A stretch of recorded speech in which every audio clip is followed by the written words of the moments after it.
We also want people to understand that the fight is not over yet. There's a lot to do.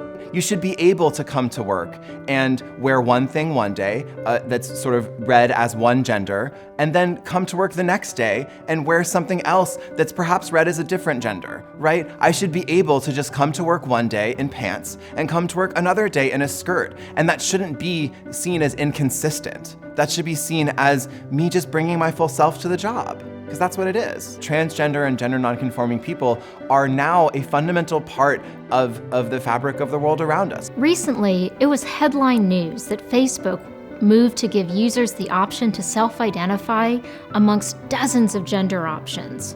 Why are they doing this? Because that's really where millennials are going. Millennials fully recognize a spectrum of gender identity, gender expression, and sexuality. And those millennials that are going to be filling your ranks in the next couple years have a full expectation that their employers are going to match their values. Most recent research done by the Human Rights Campaign indicates that out of young people who do not identify as cisgender, 2/3 don't even use the word transgender to describe their identity. They use words like genderqueer, non-binary. Honestly, in a lot of samples, the word unicorn has been listed as statistically significant among responses to gender-based prompts, right? So what that tells you is that the younger generation of the workforce, millennials and folks even younger than millennials, we're bringing a gender revolution into the workplace. We're bringing it with us everywhere we go. It's coming, and it's really important for any organization to be ahead of that curve so that you don't have to lose really incredible, brilliant employees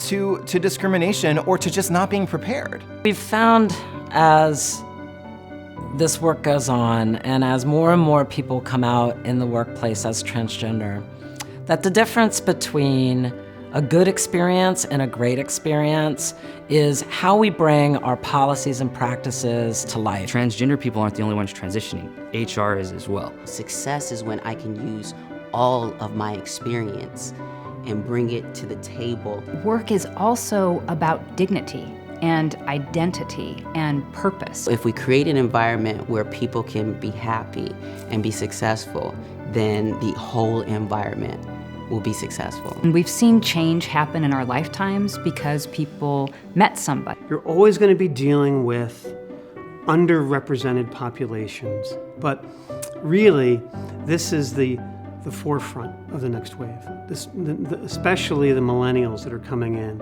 So we have to be inclusive of transgender and gender nonconforming colleagues. We have to learn to embrace the genderqueer and transgender community because that's part of setting norms for everybody. The way you opened up your mind to allow for greater opportunities for women, for African Americans, for Latinos and Latinas, for disabled individuals, for military veterans, you have to do the same thing for trans and gender nonconforming people.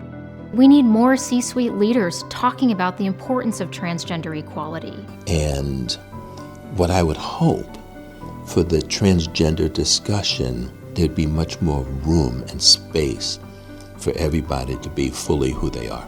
Gender, in all actuality, doesn't need to be the barrier that stops us from experiencing anything.